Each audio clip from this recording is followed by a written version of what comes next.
तो hello dear students, welcome back to this session of ICT virtual classroom. ICT virtual classroom के session में आप सभी का एक बार फिर से स्वागत करते हैं। आज की क्लास में बात करने जा रहे हैं क्लास 11 सब्जेक्ट फिजिक्स के ऊपर, कक्षा 11 विषय भौतिक विज्ञान के ऊपर। प्रीवियस क्लासेस में हमने डिस्कशन किया था average speed and average velocity, यानी औसत वेग और औसत चाल के ऊपर। आज की क्लास में हम इसको कंटिन्यू करेंगे और हम लोग ग्राफ के बारे में पढ़ेंगे कि अलग अलग प्रकार के जो ग्राफ्स होते हैं हमारे मोशन इन वन डायमेंशन में, वो क्या क्या होते हैं और उनको हम देखेंगे, सीखेंगे। एक्सेलरेशन के बारे में भी आज की क्लास में बात करेंगे। तो चलिए आज की क्लास को स्टार्ट करते हैं। अब तक हमने बात कर ली है अलग अलग टॉपिक के ऊपर। रिसेंटली हमने वेग के ऊपर बात करी थी, है ना। फिर हमने बात करी थी कि किस तरीके से औसत वेग और औसत चाल को हमको कैलकुलेट करना है। एक दो क्वेश्चन भी हमने करे थे। आज की क्लास में मैं आपके साथ डिस्कस करने जा रहा हूँ एक्सेलरेशन के कॉन्सेप्ट को। हेडिंग पुटअप करेंगे,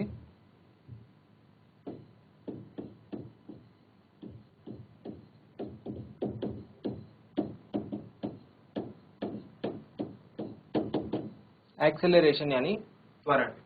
एक्सेलरेशन यानी त्वरण। डियर स्टूडेंट्स, त्वरण का जो कॉन्सेप्ट है वो सिंपली हमको बताता है कि अगर कोई वस्तु या ऑब्जेक्ट ये ए पोजीशन से बी पोजीशन तक जाता है, उसमें उसको पहुंचने में कुछ टाइम लगता है। ये ए से बी पोजीशन तक पहुंचने में कुछ टाइम लगेगा, जाहिर सी बात है। 1 मिनट, 2 मिनट, 1 घंटा, 2 घंटा, है ना, कुछ टाइम लगेगा।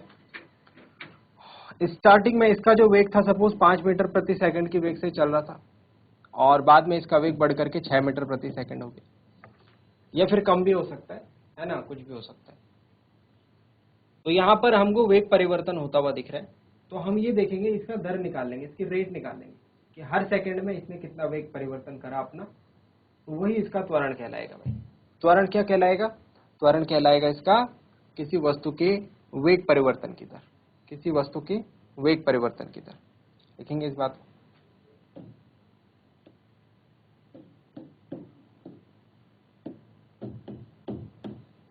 वेग परिवर्तन की दर, shortest definition, change in rate of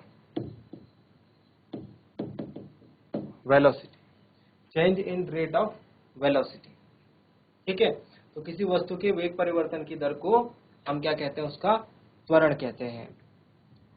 अब यहां पर कुछ एक दो पॉइंट्स हमको समझने हैं। जैसे एक समान त्वरण की बात करें हम, यूनिफॉर्म एक्सेलरेशन की, जिसको हमको पढ़ना है, मतलब जो हमारा समझने वाला पार्ट रहेगा वो यही रहेगा, यूनिफॉर्मली एक्सेलरेटेड मोशन, और दूसरा रहेगा असमान, यानी कि नॉन यूनिफॉर्मली, यानी वेरिएबल एक्सेलरेशन इसको हम कह सकते हैं। तो सीधी सी बात समझ में आ रही है कि अगर कोई ऑब्जेक्ट धीरे धीरे धीरे धीरे अपनी वेग में परिवर्तन करे, और ये वेग में परिवर्तन जो है फिक्स हो, 1 सेकंड में 1 मीटर पर सेकंड बढ़ गया, फिर 1 मीटर पर सेकंड, फिर 1 मीटर पर सेकंड, फिर 1 मीटर पर सेकंड, इस तरीके से अगर वेग बढ़ रहा है, सपोज ए से बी तक कोई ऑब्जेक्ट गया। अब यहां पर उसका जो वेग था वो 1 मीटर पर सेकंड था, या फिर वो 0 था। फिर वो 1 सेकंड बाद देखा, उसका वेग हो गया 1 मीटर पर सेकंड।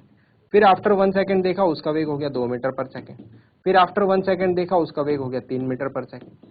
फिर आफ्टर 4 सेकंड, एक और सेकंड बाद देखा, उसका वेग हो गया 4 मीटर पर सेकंड, है ना। तो इस तरीके से हम देख रहे हैं कि जो वेग में परिवर्तन की दर है वो कांस्टेंट है, 1 मीटर पर सेकंड के हिसाब से हर सेकंड में वेग बढ़ रहा है। यदि कोई वस्तु इस प्रकार से वेग में परिवर्तन होता है किसी वस्तु के, तो हम उसको यूनिफॉर्मली एक्सेलरेटेड, यानी कि एक समान त्वरित गति में कहते हैं।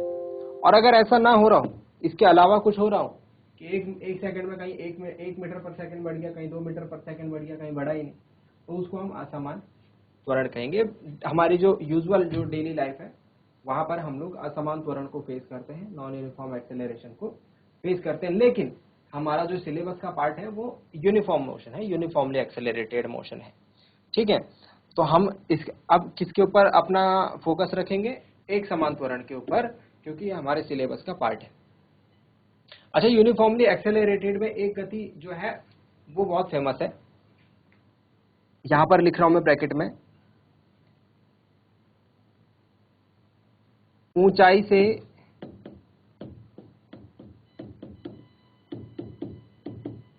छोड़ी गई वस्तु की पृथ्वी की ओर गति। आपके हाथ से अगर कोई ऑब्जेक्ट गिरता है या फिर आप किसी बिल्डिंग से कोई पत्थर नीचे फेंकते हैं, तो वो जो मोशन, जो गति वो करेगा, वो यूनिफॉर्मली एक्सेलरेटेड कही जाएगी। इसको हम आगे भी सीखेंगे। ठीक है, क्यों कहते हैं हम इसको यूनिफॉर्मली एक्सेलरेटेड। फिलहाल अगर मैं एक्सेलरेशन के बारे में और कुछ बातें डिस्कस करूं, तो इसको हम ए से निरूपित करते हैं, ए अक्षर से निरूपित करते हैं।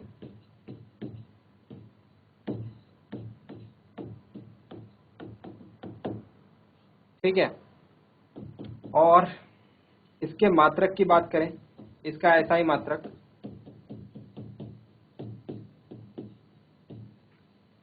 क्या होता है, मीटर प्रति सेकंड स्क्वायर होता है।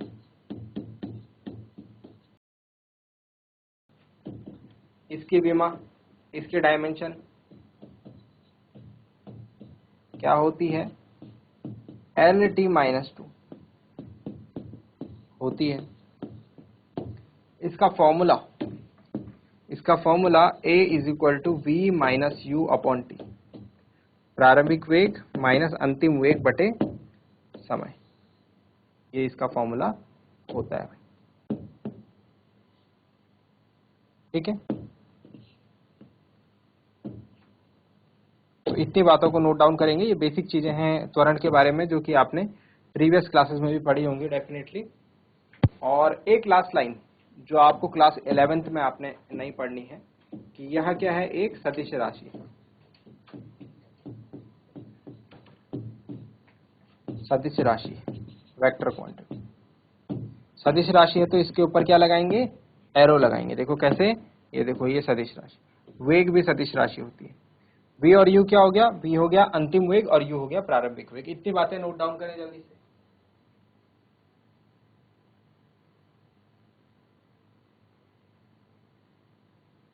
यह एक सदिश राशि है। ये सारी बातें हो गई भाई एक्सेलरेशन के बारे में। ठीक है, तो यूनिफॉर्मली एक्सेलरेटेड क्या हो जाएगा, जब एक समान से वेग जो है परिवर्तन हो रहा होगा। अभी हम इनके ग्राफ भी देखेंगे काफी अच्छे तरीके से। मतलब ग्राफ हमको पढ़ने आने चाहिए, है ना, ये सारी बातें हमको ग्राफ में समझ में आनी चाहिए। अब जैसे देखो, एक ग्राफ बनाता हूं आपके सामने, एक ग्राफ बनाता हूं आपके सामने, जरा बताना मुझे कि ये ग्राफ क्या शो करता है, आपको क्या निरूपित करता है। ठीक है, एक ग्राफ है,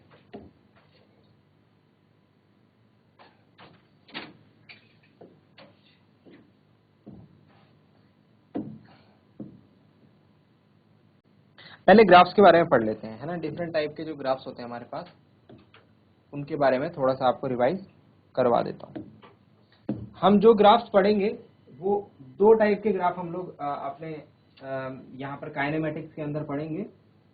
इसमें जो आपने क्लास 9th में पढ़ा है, उन्हीं ग्राफ्स के ऊपर हम बात करेंगे। पहला है हमारा पहला है हमारा डिस्टेंस टाइम ग्राफ, यानी कि स्थिति समय ग्राफ, जिसको हम दूरी समय ग्राफ या फिर विस्थापन समय ग्राफ भी कहते हैं। ठीक है, और दूसरा है हमारा वेग समय ग्राफ या फिर चाल समय ग्राफ। देखो, मैं ध्यान से चीजें बता रहा हूं, इसमें कंफ्यूज कोई नहीं होगा। तो इसको जो जो बातें बता रहा हूं, इसको पॉइंट वाइज ध्यान रखेंगे। पहला जो ग्राफ है वह है विस्थापन समय ग्राफ,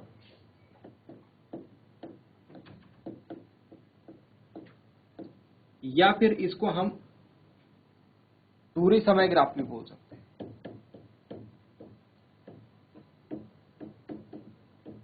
ठीक है, डिस्टेंस टाइम ग्राफ और डिस्प्लेसमेंट टाइम ग्राफ। तो पहला ग्राफ तो ये। अच्छा, इस ग्राफ में होता क्या है, इस ग्राफ में हम x और y अक्षों पर क्रमशः एक्स अक्ष पर हम समय को लेते हैं सेकंड में, मतलब जो भी हमारे दोनों ग्राफ होंगे उसमें हम एक्स एक्सिस पर टाइम को लेंगे, और बाकी जो बची हुई दूसरी क्वांटिटी जैसे विस्थापन हो गया या दूरी हो गया, इसको मैं एस से डिनोट कर रहा हूं और ये मीटर में होगा, ये हम ले रहे हैं वाई एक्सिस पर। ठीक हो गया, समझ में आ गई बात? तो हम क्या कर रहे हैं, एक्स एक्सिस पर ले रहे हैं टाइम को और वाई एक्सिस पर ले रहे हैं दूरी या विस्थापन को, तो ये हो गया हमारा विस्थापन समय ग्राफ। ये बात समझ में आ गई? इतनी बात समझ में आ गई कि विस्थापन समय ग्राफ में क्या होता है, विस्थापन समय ग्राफ में एक्स अक्ष पर हम समय को लेते हैं और वाई अक्ष पर हम दूरी या विस्थापन को लेते हैं, जो भी बोलेंगे दूरी समय ग्राफ या विस्थापन। अच्छा, एक और बात नोट डाउन करनी है इसके बारे में, इसका यूज क्या है, इसका यूज क्या है, इसका यूज हम क्यों करते हैं? तो इसकी इस ग्राफ की ढाल, इस ग्राफ की ढाल, ढाल यानी स्लोप, जो भी कर्व मिलेगा हमको, उससे हमको क्या पता लगेगा, चाल या फिर वेग का पता लगता है।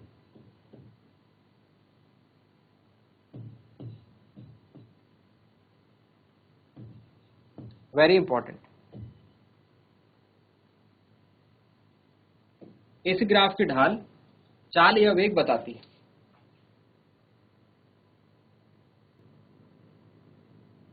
चाल या वेग बताती है, भाई ध्यान रखना, मैं ये नहीं बोलूं कि चाल बताएगा। जब अगर दूरी समय ग्राफ होगा तो चाल की जानकारी मिलेगी, जब अगर विस्थापन समय ग्राफ होगा तो वेग की जानकारी मिलेगी। ये बातें हमने प्रीवियस टॉपिक में पढ़ी। कैसे बताएगा, कैसे जानकारी देगा, वो आगे कुछ क्वेश्चन करेंगे, वहां पर मैं आपको समझा दूंगा। फिलहाल ये बेसिक बातें ध्यान में रखना।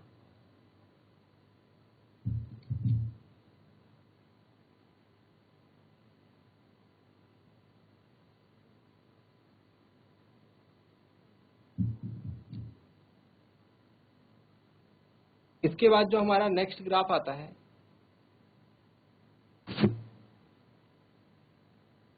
वो आएगा वेग समय ग्राफ, वो आएगा वेग समय ग्राफ। वेग समय ग्राफ है तो आप इसको चाल समय ग्राफ भी बोल सकते हो, आप इसको चाल समय ग्राफ भी बोल सकते हो और वेग समय ग्राफ भी बोल सकते हो। सेकंड हेडिंग डालेंगे,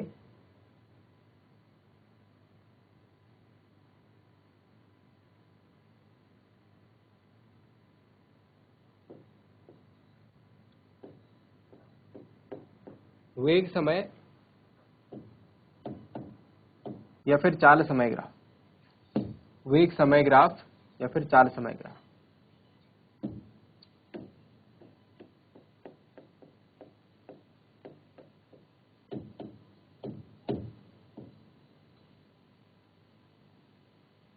वेलोसिटी टाइम ग्राफ। अच्छा, वेलोसिटी टाइम ग्राफ है तो बताओ मुझे किस एक्सिस पर वेलोसिटी लेंगे और किस एक्सिस पर टाइम लेंगे? तो एक्स एक्सिस पर तो टाइम आएगा क्योंकि दूसरा समय है, यहाँ पर टाइम ने रहना ही रहना है। यहाँ पर हमारा वेग आ जाएगा वेलोसिटी, और वेलोसिटी की यूनिट क्या होती है, मीटर प्रति सेकंड। तो इस वाले अक्ष पर वेग लेंगे हम या चाल को लेंगे मीटर पर सेकंड में, और इस वाले अक्ष पर हम समय को लेंगे। अच्छा, इस ग्राफ की ढाल हमको क्या बताती है और इस ग्राफ से हमको क्या क्या जानकारी मिलती है, इसके बारे में लिखेंगे अब। तो इसमें हमको दो चीजें ध्यान रखनी है, इसमें हमको दो चीजें ध्यान रखनी है। पहला तो इस ग्राफ की ढाल हमको त्वरण की जानकारी देती है। अगर इस ग्राफ की ढाल निकाल लेंगे तो त्वरण मिल जाएगा। त्वरण का इतना कुछ बहुत ज्यादा कॉन्सेप्ट आपके उसमें है नहीं, पर जो इंपॉर्टेंट है, यहाँ पर जो इंपॉर्टेंट चीज है वो है ग्राफ व एक्स अक्ष से घिरा क्षेत्रफल वस्तु में विस्थापन के बराबर होता है भाई।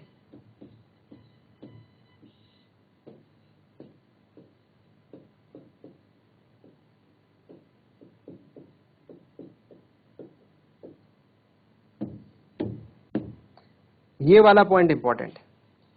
इस ग्राफ से आप विस्थापन निकाल सकते हैं, डिस्प्लेसमेंट निकाल सकते हैं ऑब्जेक्ट का। इस ग्राफ से आप क्या निकाल सकते हैं, वेग निकाल सकते हैं। इस ग्राफ से आप त्वरण भी निकाल सकते हैं और विस्थापन भी निकाल सकते हैं। मोस्टली हम इसका यूज विस्थापन निकालने के लिए करेंगे जो क्वेश्चंस होंगे। तो इसीलिए ये ग्राफ जो है हमारा इस तरीके से डिफरेंट है। भाई नोट डाउन कर लें इनको, जो जो बातें बताई हैं उनको जरूर से याद रख लें, नोट डाउन करें, रिवाइज करें, इंपॉर्टेंट है। ठीक है, पेपर में यही बातें पूछी जाती। पेपर में यहाँ से बहुत सारे क्वेश्चन बन के आए हैं और मैं फिर से कह रहा हूँ ये आपका क्लास 9th का पोर्शन ही चल रहा है। अभी सारी बातें आप क्लास 9th में पढ़ चुके हैं। जरा जल्दी से नोट डाउन करेंगे।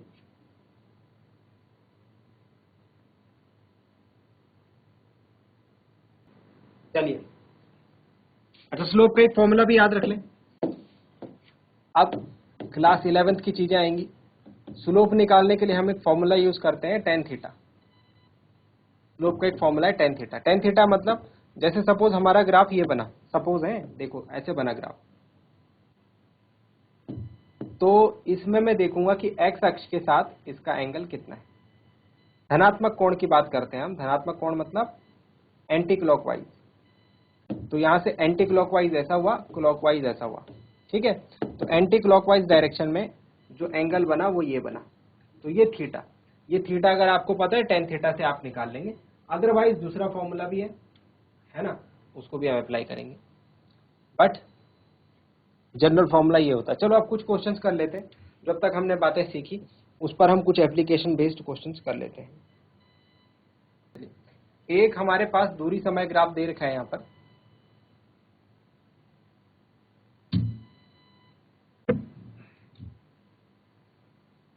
ये दूरी समय ग्राफ है। ये कुछ नहीं दे रखा है हमको, ये कुछ नहीं दे रखा है। ये दूरी समय ग्राफ है।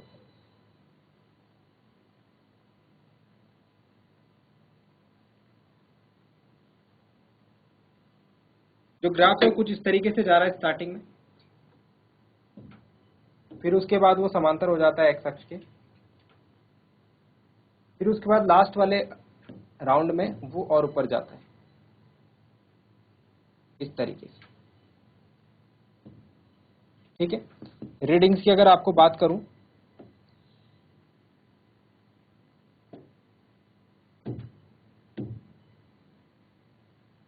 तो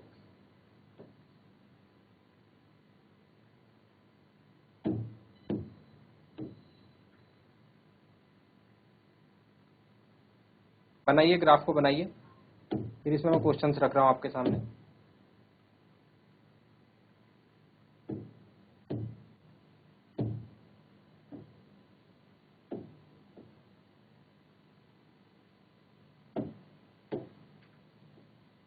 रीडिंग्स कुछ इस प्रकार है।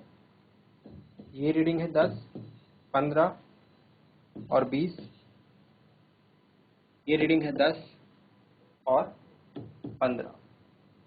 इसको नाम दे दीजिए ए बी सी। ठीक हो गया, ग्राफ समझ में आ गया। ग्राफ क्या आपको समझ में आया है, बताइए।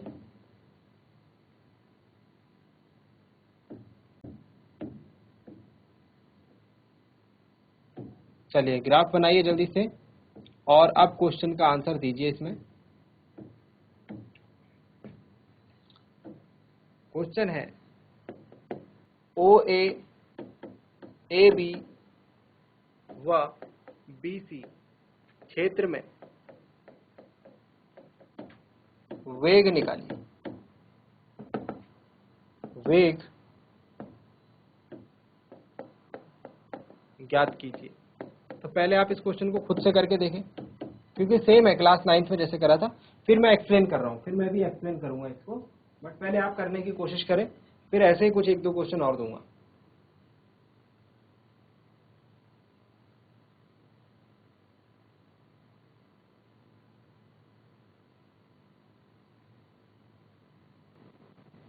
चलिए अब जरा ध्यान से देखिए किस तरीके से हम करेंगे सॉल्व इस क्वेश्चन को। देखो,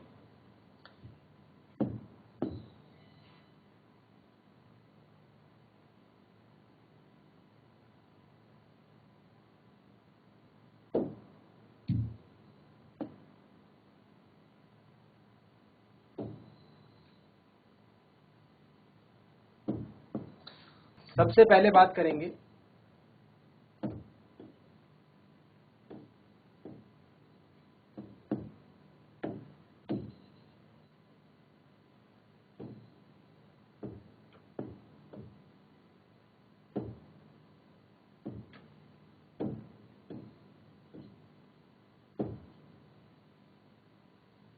ओ ए के लिए, ओ से ए के लिए, यहां से यहां तक के लिए।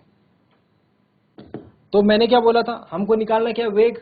और वेग में बताया था जो ये कौन सा विस्थापन समय ग्राफ की जो ढाल है ये वेग बताती है, मतलब इसकी ढाल निकालनी है हमको, इस ग्राफ की ढाल यानी स्लोप। अच्छा, स्लोप के लिए मैंने tan थीटा फॉर्मूला बताया था, यहाँ पर कोण एंगल तो हमको दे नहीं रखा है, तो दूसरा फॉर्मूला क्या है, दूसरा फॉर्मूला देखो, दूसरा फॉर्मूला होता है y2 minus y1 upon x2 minus x1। अब कैसे लगाना है इस फॉर्मूला को देखो जरा, y2 minus y1 upon x2 minus x1। इन दोनों बिंदुओं के निर्देशांक लिखो जरा। ए बिंदु के निर्देशांक हो जाएंगे 10,10 और ये ओ बिंदु के निर्देशांक हो जाएंगे 0,0, ओ ए है ना। ये 10 तो ए के हो गए 10,10 और ये तो ओ है तो ये तो 0,0 होता है, ओरिजिन है हमारा 0,0।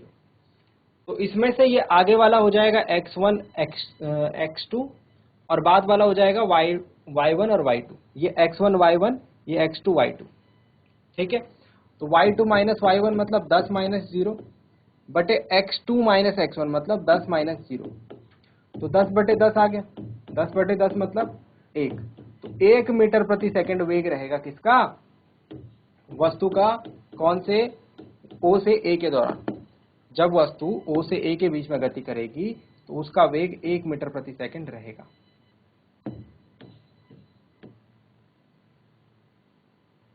ठीक है, सेकंड देखो,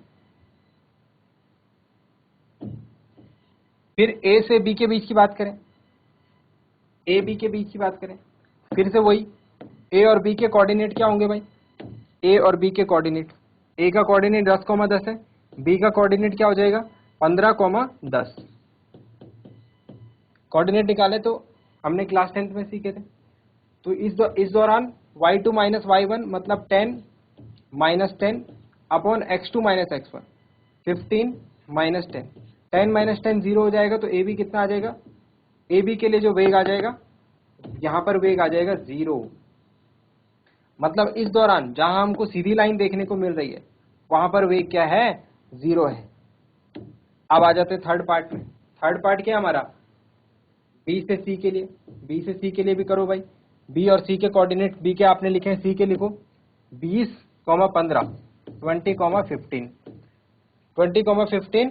तो x2 माइनस x1 मतलब 20 माइनस 15 बटे y2 माइनस y1 15 माइनस 10।